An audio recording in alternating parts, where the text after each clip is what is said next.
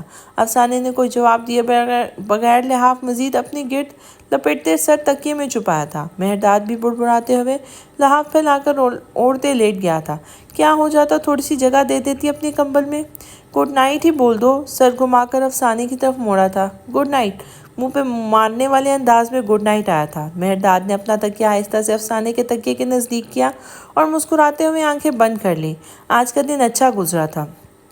بہت عرصے بعد وہ پورے دل سے خوش تھا۔ رائٹ اسٹڈی سے باہر آیا تو آریز سامنے ہی فون میں مگن چلا آ رہا تھا۔ رائٹ کو دیکھا تو فون جیب میں رکھا تھا۔ مرحبا یا عزیزی، تم کب آئے ہو؟ ہاتھ کا پنجہ بنا کر ملاتے وہ ایک دوسرے کے گلے لگے تھے۔ یا عزیزی تھوڑی دیر پہلے آیا تھا سپریم کورٹ کے سامنے اپنا کیس پیش کرنے، مسکراتے ہوئے بتایا تھا۔ پھر کیا بنا؟ کیس جیت گئی یا ابھی بھی پینڈنگ ہے؟ وہ شرارت سے مسکرایا تھا۔ جیت لیا، ٹک کی آواز منہ سے نکالتے اس نے آنکھ ماری تھی۔ تبھی چال میں بھی ترنگ محسوس ہو رہی ہے۔ آریز ہنسا تھا۔ میرا تو ہو گیا، تم اپنا بتاؤ، کیا سوچا ہے؟ رائٹ کے پوچھنے پر آریز نے ٹھوڑی کھجائی تھی۔ میں سوچ رہا ہوں مام ڈیڈ سے کہوں وہ طلال انکل سے بات کریں، لیکن سمجھ نہیں آ رہا کیسے کہوں۔ اس نے بے چارگی سے کندھے اچکائے تھے۔ تم سوچتے ہی رہنا، ویسے تم جتنا بھی دیر کرو کوئی ٹینشن نہیں۔ درخشے کون سا کسی سے شادی کرنے والی ہے یا کرے گی؟ تم بے فکر ہو، جتنا مرضی وقت لگاؤ، سال 2 سال یا 10 سال، وہ ادھر ہی ہے، بلکہ وہ تم سے بھی شادی نہیں کرے گی۔ لیکن کوئی نہ، ہم سب مل کے منا لیں گے اسے۔ شرارت کرتے وہ آخر میں ہنسا تھا۔ تم کتنے بدتمیز ہو، ایسے میرے منہ پہ بول دیتے ہو۔ کیوں نہیں کرے گی وہ شادی؟ ذرا بتاؤ تو۔ آریز نے بھویں سکیڑ کے اسے دیکھا تھا۔ وہ تمہیں پتہ چل جائے گا جب تم شادی کی بات کرو گے، لیکن میں تمہیں جانتا ہوں اور تمہارے درخشے کے لیے محبت کو بھی۔ محبت تو پتھر کو بھی موم کر سکتی ہے، درخشے تو پھر۔ اس نے 2 پل کو سوچا تھا۔ پتھر نہیں ہے تو پتھر سے کم بھی نہیں ہے، لیکن تمہاری محبت بے لوث ہے، مجھے تم پہ یقین ہے، تم اسے اپنے لیے موم کر لو گے۔ اس کا کندھا تھپک کے وہ آگے بڑھ گیا تھا۔ کچھ بھی بولتا ہے۔ کچھ دیر اس کی باتوں پر غور کرنے کے بعد اس نے سر جھٹک کے اس کے پیچھے قدم بڑھائے تھے۔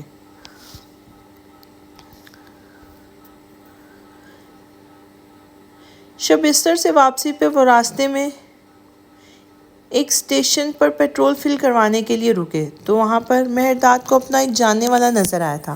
افسانے کو اندر ہی بیٹھنے کا کہہ کے اس شخص کو دور سے ہاتھ ہلاتے گاڑی سے باہر نکلا تھا۔ افسانے فون پر بزی ہو گئی، گاہے بگاہے نظر اٹھا کر مہرداد کو دیکھ لیتی جو آدمی سے باتیں کرنے میں مگن تھا۔ شازل یرا، مجھے ابھی جانا ہے، تم تبریز آنا، پھر بناتے ہیں کوئی پروگرام ملنے کا۔ مہرداد نے گاڑی میں بیٹھتے افسانے کو دیکھتے ہوئے کہا تھا۔ انشاءاللہ، آئی نو ابھی تم فیملی کے ساتھ ہو، انجوائے کرو، پھر ہم کبھی مل لیں گے۔ میں تمہارے آفس آؤں گا، کلیم لوگوں کو بھی بلائیں گے، کالج کے بعد سے ملاقات ہی نہیں ہوئی۔ شازل نے مسکرا کر کہتے اس سے ہاتھ ملایا تھا۔ اس کی بات پر ایک لمحے کو مہرداد ٹھٹکا تھا، پھر مسکراتے ہوئے اس سے جواباً ہاتھ ملایا تھا۔ رسمی کلمات ادا کر کے اسے اجازت لی اور گاڑی کی طرف آیا تھا۔ ڈرائیونگ سیٹ کا دروازہ کھول کے اندر بیٹھا تھا۔ فیملی کے ساتھ سیٹ بیلٹ لگاتے ایک پل کو ہاتھ سست ہوئے، پھر زیر لب شازل کی کہیں بات دہرائی تھی۔ ایک عجب سی طمانت اس کے رگوں پہ میں سرایت کر گئی تھی۔ فیملی، وہ کھل کے مسکرایا تھا۔ خیریت؟ اتنا کیوں مسکرا رہے ہو؟ دوست نے کسی قانون کے خزانے کا پتہ تو نہیں بتا دیا؟ افسانے نے اس کی بے وقت کی مسکراہٹ پر چوٹ کی تھی۔ نہیں، اس نے کہا فیملی کے ساتھ اچھا وقت گزارو۔ اب اسے کیا پتا فیملی ہر وقت مرچیں چبائے بیٹھی ہوتی ہے۔ اٹھا رکھنا تو اسے آتا ہی نہیں تھا۔ فوراً جوابی وار کیا تھا۔ افسانے کر کے فون پر مصروف ہو گئی تھی۔ وہ گھر پہنچے تو پورش میں 3 نئی گاڑیاں کھڑی تھیں۔ افسانے طائرانہ نظروں سے ان گاڑیوں کا جائزہ لیتی کار کا فرنٹ ڈور کھول کے باہر نکلی تھی۔ گھر پہ کوئی آیا ہے کیا؟ یہ کس کی گاڑیاں ہیں؟ اس نے مہرداد کو دیکھا جو لب بھیج کر ان گاڑیوں کو دیکھ رہا تھا۔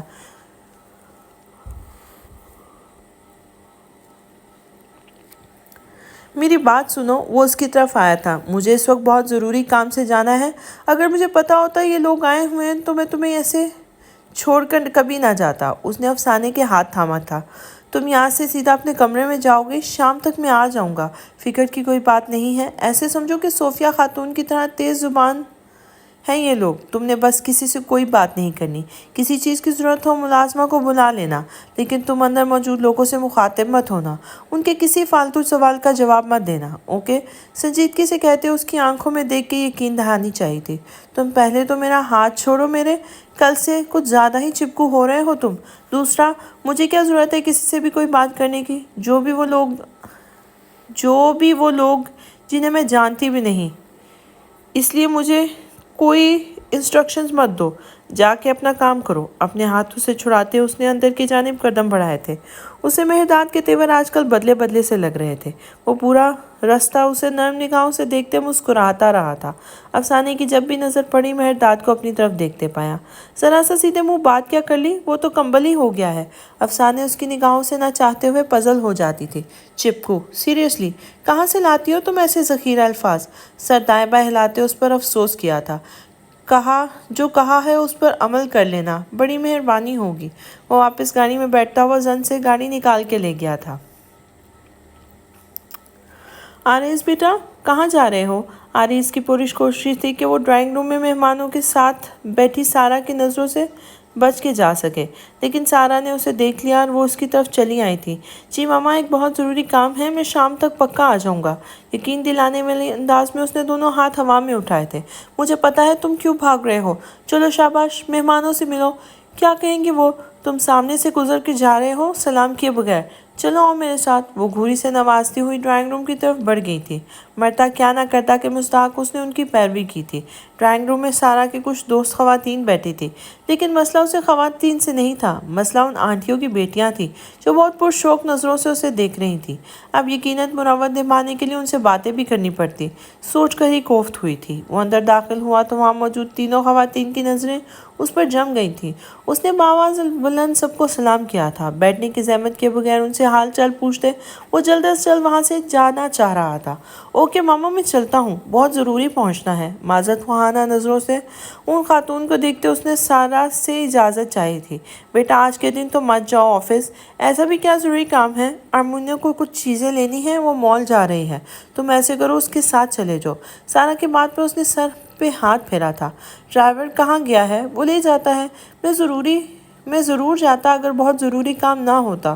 اس نے گردن موڑ کر ڈرائنگ روم کی وال کلاک سے نظر آتے لان پر نظر دوڑائی تھی، پھر سارا کو دیکھا تھا، لیکن نظر میں کچھ اٹک سا گیا تھا۔ اس نے واپس گردن موڑ کے دیکھا، ایک ہاتھ لانگ کوٹ کی جیب میں ڈالے، دوسرے ہاتھ سے بال کان کے پیچھے اڑستے مسکراتے ہوئے آرمینے کی باتیں سنتی وہ کوئی اور نہیں درخشے تھی۔ چلو ٹھیک ہے، تم جاؤ۔ آرمینے اور درخشے ڈرائیور کے ساتھ چلی جائیں گی۔ سارا کی بات پہ اس نے چونک کے دیکھا تھا۔ نہیں، اس نے بے ساختہ کہا تھا، میں لے جاتا ہوں، اتنا بھی کوئی اہم کام نہیں، میں فون پر سٹاف کو سمجھا دوں گا۔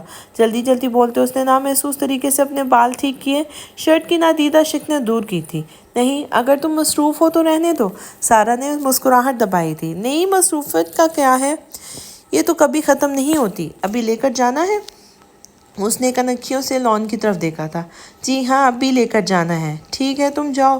ان کی بات پر اس نے مسکرا کر سر کو خم کیا تھا، وہاں سے سیدھا لان کا رخ کیا تھا۔ افسانے لاؤنج سے آتی آوازوں کو نظر انداز کرتی سیدھا اپنے کمرے کی طرف جانا چاہتی تھی، لیکن ایسا ممکن نہیں تھا کہ وہ کسی کی نظروں میں آئے بغیر ایسا کر پاتی۔ وہ سر فون میں چھکائے تیز تیز قدموں سے سیڑھیوں تک پہنچی۔ ابھی پہلے قدم زینے پر قدم رکھا تھا جب افسانے صوفیہ خاتون کی آواز پر اس کے قدم رکے تھے۔ کہاں جا رہی ہو ہم سے ملے بغیر؟ دیکھو تو، اور مہمان بھی آئے ہیں، ان سے تو ملو۔ افسانے زبردستی مسکراتے ہوئے ان کی طرف پلٹی تھی۔ جس طرح صوفیہ نے اس کے خلاف بے بنیاد باتیں آفس میں پھیلائی تھی، اس کا دل ان کی شکل دیکھنے کا بھی نہیں کر رہا تھا۔ لیکن سلام، کیسی ہیں آپ؟ مروت نے باتیں سلام کیا تھا۔ میں تمہارے سامنے ہوں، بہت خوش ہوں۔ ان سے ملو، یہ مہرداد کے ماموں عبید رضا اور ان کی فیملی ہے۔ اس تعارف پر افسانے نے غور سے وہاں موجود افراد کو دیکھا تھا۔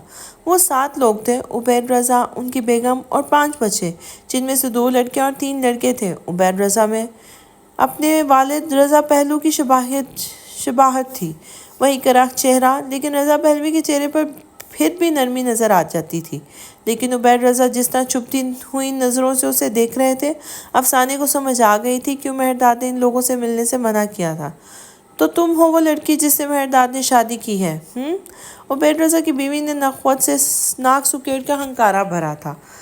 زینب نے ٹھنڈی سانس بھری، اور وہ جانتی تھی کہ اب کیا ہونے والا ہے۔ وہ لوگ افسانے کو کٹہرے میں کھڑا کرنے والے تھے، لیکن زینب جی، اب وہ جی کے علاوہ اور جواب بھی کیا دیتی اس بات کا؟ کہاں سے ہو؟ باپ کیا کرتا ہے تمہارا؟ یہ کرخت آواز عبید رضا کی تھی۔ Excuse me? افسانے کو اس کے سوال اور انداز پہ حیرت ہوئی تھی۔ بحری ہو گئے کیا؟ سمجھ نہیں آیا کہ بابا نے پوچھا ہے کس خاندان سے ہو تم؟ یہ بات کرنے والا شاید عبید رضا کا بیٹا تھا۔ وہ مہرداد کا ہم عمر نظر آتا تھا۔ کوئی خاندان ہوگا تو بتائے گی نا؟ ٹپیکل گولڈ ڈگر، بال سنہری ڈائی کر کے امیر لڑکوں کو پھنسانا آتا ہے بس۔ یہ زہر صوفیہ بیگم کے منہ سے نکلا تھا۔ پہلے آپ لوگ اپنا بات کرنے کا انداز درست کریں۔ میں آپ کے ملازمہ نہیں ہوں۔ افسانہ کے لیے یہ لہجے برداشت کرنا مشکل تھا۔ میں اپنے کسی بھی عمل کے لیے آپ میں سے کسی کے سامنے جواب دہ نہیں ہوں۔ ان سب کو سنجیدہ نظروں سے دیکھتے ہوئے ایک ایک لفظ پہ زور دے کے واپس بولتے ہوئے پلٹی اور تیز تیز زینے پھلانگتے اپنے کمرے میں غائب ہو گئی تھی۔ عبید رضا کینہ تو اس نظروں سے اسے جاتے ہوئے دیکھتے رہے۔ آج مہرداد کی بیوی کا انداز دیکھ کے انہیں کچھ سال پہلے والا مہرداد اور وہ دن پوری جزیات سے یاد آیا تھا جب انہوں نے مہرداد کی آنکھوں میں بغاوت دیکھی تھی، جب وہ بھی اسی طرح تن کر ان کے سامنے کھڑا ہو گیا تھا۔ اس کے کہے گئے الفاظ آج بھی ان کے کانوں میں گونجتے تھے۔ میں اپنے کسی عمل کے لیے آپ کے سامنے جواب دہ نہیں ہوں، یہ سمجھ لیں۔ آپ اور اپنے کام سے کام رکھیں، ورنہ اگر میں نے سمجھایا تو آپ کو بہت مہنگا پڑے گا۔ مسٹر عبید رضا پہلوی، آپ کی 7 نسلیں بھی یاد رکھیں گی کہ کون مہرداد عارفین تھا۔ وہ کسی صورت اس لڑکی کو وہاں ٹکنے نہیں دے سکتے تھے۔ شمسا، اس لڑکی کو اس کی اوقات یاد دلانا تمہارا کام ہے۔ میں بابا کے پاس جا رہا ہوں۔ تم اس لڑکی کا وہ حال کرنا کہ دوبارہ اس لہجے میں جواب دینا تو دور کی بات، ہمارے سامنے کھڑے ہونے کی بھی جرات نہ کرے۔ مہرداد آج گھر نہیں آئے گا۔ میں بابا سے کہہ کے اسے دوسرے شہر کام سے بھجوا دوں گا۔ زینب خاتون کو کبرا کے گھر بھجوا دیں گے، وہ انہیں یاد کر رہی تھی۔ کوٹ کو جھٹک کر اس نے نادیدہ شکنیں دور کرتے بے حد سرد انداز میں اپنی بیوی کو ہدایت دی اور وہاں سے باہر نکل گیا۔ زینب نے دہل کر انہیں دیکھا تھا۔ اب کیا ہونے والا تھا؟